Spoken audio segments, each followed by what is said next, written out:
2011 eu resolvi fazer voo solo. Aí eu comecei com treinamento e consultoria nas áreas de marketing, vendas e comunicação, atuando bastante com varejo aqui em Santa Catarina, também com as cooperativas pelo SESCOP, que é o Serviço Nacional de Aprendizagem e Cooperativismo, então nos 3 estados do Sul. E hoje eu tenho o prazer de formar consultores e instrutores do Sebrae nas regiões Norte e Centro-Oeste. O primeiro produto a se vender somos nós mesmos, e isso a gente chama de marketing pessoal. E marketing pessoal não é o que o Jucinei fala dele, é o que as pessoas falam dele. O problema é que muitas vezes os atendentes e os vendedores eles vão com muita sede ao pote. Geralmente é muito normal as pessoas que vão principalmente no varejo, nos pontos de venda, elas serem abordadas, pois não, posso te ajudar, quero para o senhor. E aí você já ouve aquela resposta automática do cliente, só estou dando uma olhadinha. Sim. Eu não estou dizendo que isso está errado. O problema, claro, quando você está atendendo, a loja está cheia, enfim, tu tem várias pessoas para atender, você vai chegar com uma abordagem um pouco mais direta. Mas quando você chega a isso, é como se você dissesse lá pro subconsciente do teu cliente: levanta a mão, tem dinheiro? Não, vaza, próximo.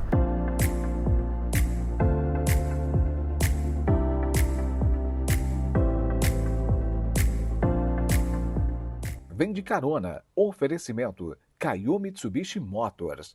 Conheça a Pajero Sport 2025. Conforto, segurança e tecnologia. Espaço para toda a família. Só entende quem dirige. Vá até a concessionária da Kaiô Mitsubishi em Chapecó e faça um test drive. Bom, meu convidado já está aqui embarcado nessa L200 da Mitsubishi, e você encontra, claro, aqui na Kaiô Motors de Chapecó, nossa parceira de toda a semana. Professor Emanuel Lourenço, seja bem-vindo. Grande Jucinei, alegria, tudo bem? Que bom recebê-lo. Tudo ótimo, prazer estar aqui. Uma volta aqui no Vem de Carona pra gente contar um pouquinho da sua história. Aqui dá pra até dormir, né? Dá, Parece né? até uma cama isso aqui. Você viu? O que você acha? Bacana. Isso aqui é a mansão. A mansão. Muito legal. Olha, a qualidade da Mitsubishi é excelente. Muito bom, e né? tecnologia, né, cara? Dá uma olhada aqui. Tecnologia. O acabamento. Acabamento. Vou fazer uma brincadeira aqui. Se fui pobre não me lembro, né? Ó, se você quiser um carro desse na sua garagem, faz o seguinte: agenda primeiro um test drive aqui na Kaiô, conhece os modelos, com certeza você vai levar um para casa, viu? Além das condições que você vai encontrar aqui na Kaiô, você também vai se apaixonar pelos modelos. Excelente, parabéns. É isso aí. Boa escolha. Vamos falar de um assunto bem importante: comunicação e vendas. Duas coisas que não tem como andar separado, né? Exatamente, é corpo e alma. Corpo e alma. Mas me conta um pouco. Bom, para quem talvez não conheça, professor Emanuel, inclusive já foi meu professor no curso de Comunicação Social e Jornalismo lá em São Miguel do Oeste. Já nos conhecemos há algum tempo e teve uma trajetória como professor, mas também já foi repórter, já atuou na frente da tela, né? Sim, eu comecei em 98, fui o repórter mais jovem da história da RBS TV. Olha só. Tinha 19 anos na época. Fiz um teste aí no tempo da festa do Frango do Peru aqui em Chapecó, primeira turma de jornalismo. Acabei passando, na verdade assim, eu decidia o curso de jornalismo na fila do banco, porque eu estava entre jornalismo e direito. Olha só. E acabei optando por jornalismo lá na fila do BESC. Até meus pais ficaram indignados, porque era para eu estudar em São Miguel, acabei vindo para Chapecó. Estavam certos que você ia escolher direito. Exatamente, mas não me arrependo. Olha só. Bom, de lá para cá, quantos anos de carreira já na área de comunicação de uma forma geral? Então né? dá 26 anos. 26 anos de comunicação e 6 anos na RBS TV eu trabalhei. Depois eu fui coordenador de comunicação e marketing da UNOESC, professor, onde nos conhecemos. Sim. E em 2011 eu resolvi fazer voo solo. Aí eu comecei com treinamento e consultoria nas áreas de marketing, vendas e comunicação, atuando bastante com varejo aqui em Santa Catarina, também com as cooperativas pelo SESCOP, que é o Serviço Nacional de Aprendizagem e Cooperativismo, então nos 3 estados do Sul. E hoje eu tenho o prazer de formar consultores e instrutores do Sebrae nas regiões Norte e Centro-Oeste. Olha só que trajetória bacana. Bom, você é natural de São Miguel do Oeste. São Miguel do Oeste. Miguel Oestino. Miguel Oestino. Que joia. Bom, e essa decisão, como você disse, de voar de forma solo, e principalmente nessa área é uma das dores ainda, né, muito grande. Parece muito simples quando a gente fala de comunicação, por exemplo, mas ela está inserida em todos os processos da nossa vida, né? Exatamente. Se a gente acabamos de passar por um processo eleitoral, então, por exemplo, a gente vê muitos candidatos que talvez não tenham, digamos assim, um nível intelectual, um mestrado, um doutorado, mas que se comunicam muito bem. E a comunicação leva você, por exemplo, a oportunidade de liderança nas organizações e também leva você a coragem, a ousadia de empreender. E infelizmente, em muitas profissões, a gente pega, por exemplo, aí os profissionais liberais, não são capacitados justamente e fomentado, não, vamos abrir o teu negócio. E eu vejo que às vezes as pessoas têm medo, têm um potencial, têm talento, teria condições, mas infelizmente não são estimuladas. Bom, uma coisa muito importante que quando a gente fala de comunicação, isso que você trouxe, né? Ela te abre muitas portas, porque a pessoa que se comunica bem, que se apresenta bem, ela já a abertura de portas é muito grande, né? Exatamente, até porque, por exemplo, numa entrevista de emprego, às vezes o currículo ele se torna menos relevante, a pessoa talvez não tenha nem experiência, mas se você souber se comunicar, souber, entre aspas, se vender, isso já é uma catapulta para oportunidades. Por quê? Porque é mais fácil você direcionar uma pessoa que se comunica, porque a gente tem as características, né? Pessoas mais introvertidas, mais introspectivas, de temperamento mais melancólico e fleumático, tem uma dificuldade extrema mais de se comunicar. Então elas optam por áreas, por exemplo, como sistemas, as exatas, preferem trabalhar mais no bastidor. Agora, pessoas que são mais extrovertidas e abertas, elas se dão muito bem em atendimento, em vendas, se comunicam, defendem as suas ideias. E quando a gente fala também, a gente, digamos assim, tira um peso do coração e não guarda aquilo que é ruim em muitas situações, não é mesmo? Que acaba nos penalizando, nos gerando ansiedade. A gente vê aí um povo muito ansioso hoje. E essa dificuldade de comunicação, você falou aqui de nos vendermos. A gente vende o tempo todo, porque quando eu falei aqui comunicação e venda, a gente obviamente atrela a comunicar-se vendendo um produto, mas não necessariamente, acabou de dizer aqui, né? A gente vende e se vende o tempo todo, porque se eu tenho uma ideia, se eu tenho um projeto e eu quero fazer com que alguém acredite, eu preciso saber vender. Inclusive nos meus treinamentos tem uma dinâmica de grupo que eu faço que é eu sou o produto. Então, assim, o primeiro produto a se vender somos nós mesmos. E isso a gente chama de marketing pessoal. E marketing pessoal não é o que o Jucinei fala dele, é o que as pessoas falam dele. Sim. Então, assim, criar uma impressão positiva, isso tem a ver com os teus valores, com a credibilidade. Gerar confiança é fundamental. Porque se eu gero confiança, por exemplo, eu conheço o Jucinei. Cara, eu vou comprar do Jucinei, porque eu conheço, além de ajudá-lo. Então, assim, quanto mais a gente se relaciona, por isso o relacionamento, a empatia é fundamental no processo para que a comunicação ela aconteça de uma forma muito mais natural. Trazendo para a área efetiva de vendas de produtos, né? Como você disse, primeiro a gente se vende, porque se a gente passar credibilidade através de quem você é, automaticamente o que você oferecer já vai ter uma credibilidade ainda maior, uma possibilidade de fechar negócio.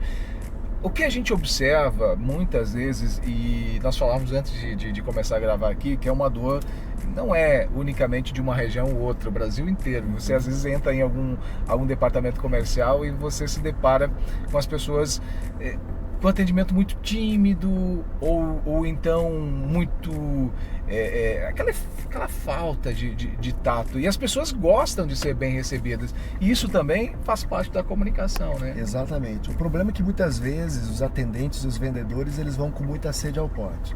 Geralmente é muito normal as pessoas que vão principalmente no varejo, nos pontos de venda, elas serem abordadas: pois não, posso te ajudar, quero para o senhor. E aí você já ouve aquela resposta automática do cliente: só estou dando uma olhadinha. Sim. Eu não estou dizendo que isso está errado. O problema, claro, quando você está atendendo, a loja está cheia, enfim, tu tem várias pessoas para atender, você vai chegar com uma abordagem um pouco mais direta. Mas quando você chega a isso, é como se você dissesse lá pro subconsciente do teu cliente: levanta a mão, tem dinheiro? Não, vaza, próximo. Então não há um quebra-gelo, a pessoa não se apresenta, não pergunta o nome. Então, assim, deixa o cliente à vontade, deixa ele tocar no produto. Aí você pega, por exemplo, aquela imagem que você viu do cliente tocando o produto para que você faça uma abordagem. Observa antes. Exatamente, porque assim, ó, as mulheres principalmente, as mulheres gostam de ficar à vontade. E, por exemplo, mulher gosta de um atendimento mais exclusivo. Daqui a pouco você está atendendo uma pessoa, você já larga, vira as costas, vai para o não. Você precisa dizer, olha, você me dá licença para só receber aquela cliente que está chegando, eu já volto te atender. Sabe, falta às vezes essa sensibilidade, falta nos colocarmos literalmente no lugar do cliente, porque aquela criticidade que nós temos na condição de cliente, parece que quando você vira vendedor, atendente, você esquece. Então, rememorar isso, ter essa empatia é fundamental. E é importante, né? E você falando agora, vem em mente muitas situações justamente dessa, né? Você estimula a resposta automática, né? Às vezes você entra justamente só para dar uma olhada, mas dependendo da abordagem, você vai sair com o produto. E é exatamente isso. Primeiro observar o comportamento do cliente e depois fazer a abordagem para saber o que de fato ele está procurando. Exatamente, mas outra questão importantíssima, Jucenei, é compreender o seguinte: quem está comprando é cliente ou consumidor? Porque o cliente é o que paga, o consumidor é o que vai consumir. Vou dar um exemplo. Entendi. O homem vai comprar um presente ou vai comprar algo para outra pessoa utilizar. Então eu sou o cliente, não necessariamente o consumidor. Aí o vendedor ele precisa entender quem está lá na outra ponta. Vou dar um exemplo. Um dia eu fui comprar uma bolsa para minha esposa. E a moça chegou e disse assim, olha, essa bolsa aqui da vitrine é novidade e tal. E eu levei.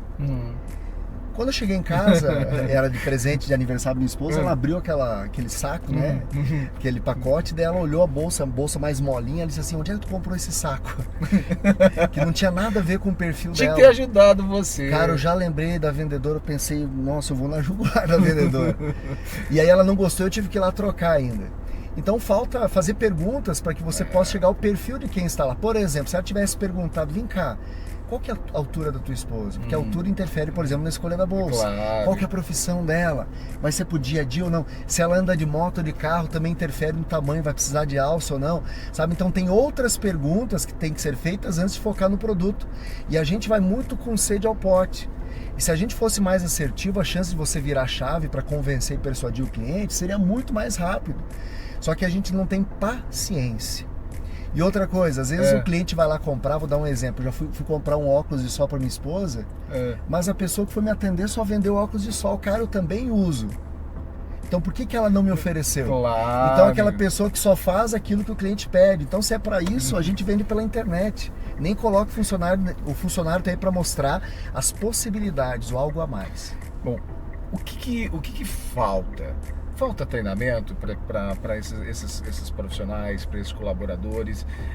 Por outro lado, a gente vê, falando aqui de região, falando de Chapecó, mas é um reflexo do estado inteiro de Santa Catarina, a quantidade de vagas em aberto, né? Vagas em profissões importantes, vagas na área de vendas, muitas delas. O que falta? Falta treinamento, falta o vendedor por si só buscar conhecimento também, ou as empresas mesmo tentar abrir a mente, tentar capacitar esses profissionais? Eu vou começar pelo final. Às vezes você recebe uma carteira de trabalho de um jovem, parece uma carteira de vacinação, né? 3 meses no lugar, 5, nossa, quanta experiência. Mas esse de pular de galho em galho, ele está muito baseado também que as empresas, em muitas circunstâncias, elas não têm uma política primeiro, de recrutamento e seleção, de identificar pessoas que têm o perfil. Hoje é muito assim, tem um dente na boca, entra e sabe falar, beleza, a gente dá um jeito. Por quê? Porque falta mão de obra. Só que como há essa rotatividade, o que acontece? As pessoas acabam falando, mano, aquela loja não é bom de trabalhar, e acaba queimando o filme da empresa. Por quê? Porque a empresa não tem uma política de retenção de talentos, não tem um programa de benefícios para os colaboradores, não tem uma política de feedback, de chamar o colaborador, de mostrar, apontar o caminho, elogiar inclusive. O que custa, dá trabalho? Olha, é uma questão cultural, infelizmente. E o que a gente percebe? Tem muito problema hoje, inclusive, da sucessão familiar. Muitos filhos não entendi. querem ficar no negócio da família porque os pais no almoço, na janta, no café reclamam, não, porque é difícil, não sei o quê. Então, assim, se perdeu muito essa característica. Infelizmente, muito empresário ainda, que até hoje sobreviveu e só está sobrevivendo, não percebe que cada vez mais ele vai ser engolido aí pelas tecnologias, pelas redes sociais, pelo e-commerce, por exemplo. Então, se ele não se atualizar e reter os talentos, ele vai ter essa dificuldade. Aí o cliente vai até o estabelecimento comercial, nossa, mudou o vendedor de novo, nossa, mudou o atendente de novo.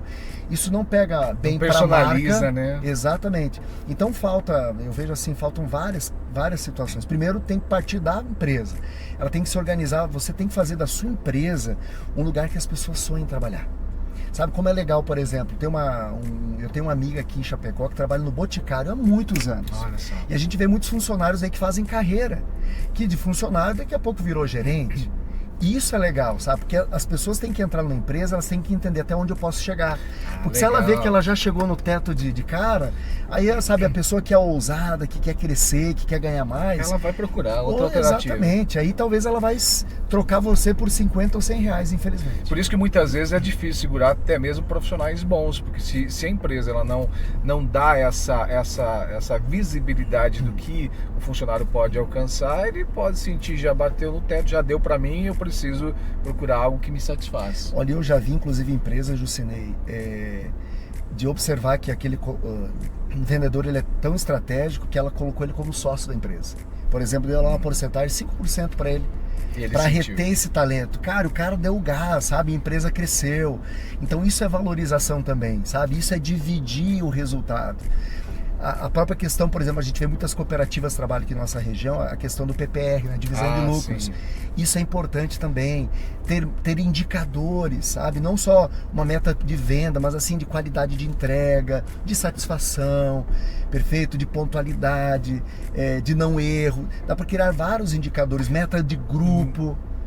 E aí você tem uma equipe trabalhando com você, que se sente parte, e aí o ganho é muito maior. Eu falei agora, será que é o custo?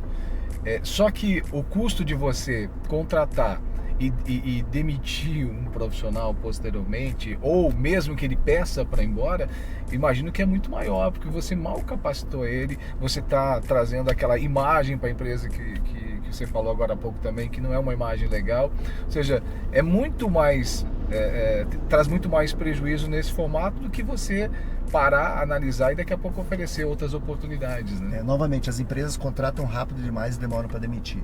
Então, se você estabelece primeiro o perfil, qual que é o conhecimento que aquela pessoa precisa ter, qual a habilidade, que atitudes são necessárias. Inclusive, num teste de seleção, você pode, por exemplo, fazer um teste prático. Tem testes hoje psicológicos que são, por exemplo, de equilíbrio emocional, de personalidade, de atenção e foco. Tem ferramentas, por exemplo, o PDA, que é o Personal Development Analysis, que ele é uma ferramenta para você identificar o perfil. Inclusive, ele mostra como a pessoa se comporta numa abertura de venda, numa negociação e no fechamento da venda. Então, existem ferramentas no mercado hoje que, se você colocar elas na prática, não vai custar. Vai ser um baita do investimento que vai dar um retorno certo e garantido. Que bacana. Bom, essa é uma dor muito grande aí das empresas.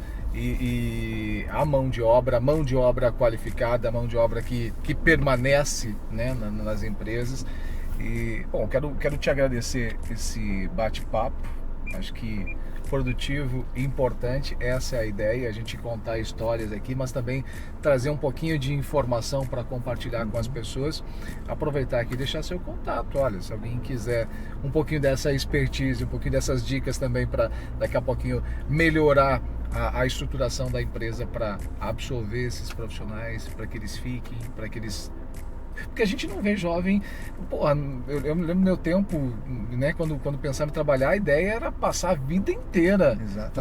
Fazer carreira dentro da empresa, né? E hoje realmente a gente não vê os jovens. É uma carteira realmente com muitas assinaturas, muitos carimbos, muitas empresas, que não se resume em experiência, e sim em troca de emprego, né? Perfeito. Se me permitir, eu vou dar 3 sugestões. Isso é importante para a gente fechar aqui, hein? Então, vamos lá. A primeira delas, estimule a leitura da sua equipe. Compre livros, traga isso para discussão na reunião, porque assim, a leitura, ela alimenta o conhecimento e desperta a criatividade, além de te ajudar no convencimento e persuasão. E aí você faz isso, exercícios práticos, por exemplo, as pessoas gravarem, falarem, contarem sobre aquela leitura, dizendo se concordam ou não, dizendo a moral da história e o que poderiam aplicar na sua vida. Segunda situação importante, procure estimular as pessoas a dizer o que elas pensam, perfeito? Para que elas coloquem para fora aquilo que elas sentem. Outra questão importante também procure dar feedback para o seu colaborador, mostre a direção. Isso vai aliviar, elogie o seu colaborador, mesmo que ele fez o feijão com arroz, isso é fundamental. Uma dica de leitura, um livro muito legal de um ex-agente do FBI, que é o Chris Voss. Inclusive ele ajudou a revolucionar a escola de negociação de Harvard, chamado Negocie como se sua vida dependesse disso. Então ele trabalha aspectos da neurolinguística muito importantes e como você se conectar na abordagem, negociação e fechamento da venda do seu cliente. E não esqueça, para a gente vender, a gente tem que se vender. Então assim, estabeleça relacionamentos, não fique só de casa para o trabalho, trabalho para casa, viva um contexto social. E o meu contato é 499-8423-9321 ou pelo Instagram, @professor_Emanuel com O e 2 N's. Deus te abençoe. Tá aí. Muito obrigado. Valeu, grande abraço, obrigado por compartilhar essas experiências. Prazer e, claro, estar aqui. Amém. Gente, grande abraço a todos vocês. Se você gostou do vídeo, compartilhe. Se você ainda não é inscrito no canal do YouTube, se inscreva, acione o sininho lá para você receber as notificações sempre que a gente tiver um vídeo novo aqui. E claro, se você não conhece um veículo da Mitsubishi, vem para Caio Motors aqui de Chapecó. Tecnologia de verdade não se explica, você sente. É como um impulso interior. No mundo animal é pela sobrevivência. No off-road é o que acelera seu coração. No agro é o que faz seu trabalho render mais. No dia a dia é o que te acompanha. Em cada curva, em toda estrada, em qualquer terreno. Uma tecnologia que, sem você perceber, cuida de você enquanto dirige. E quando acontece, pode chamar isso de instinto. Essa é a natureza de um verdadeiro 4x4. Essa é a natureza de um Mitsubishi. 4x4 é Mitsubishi.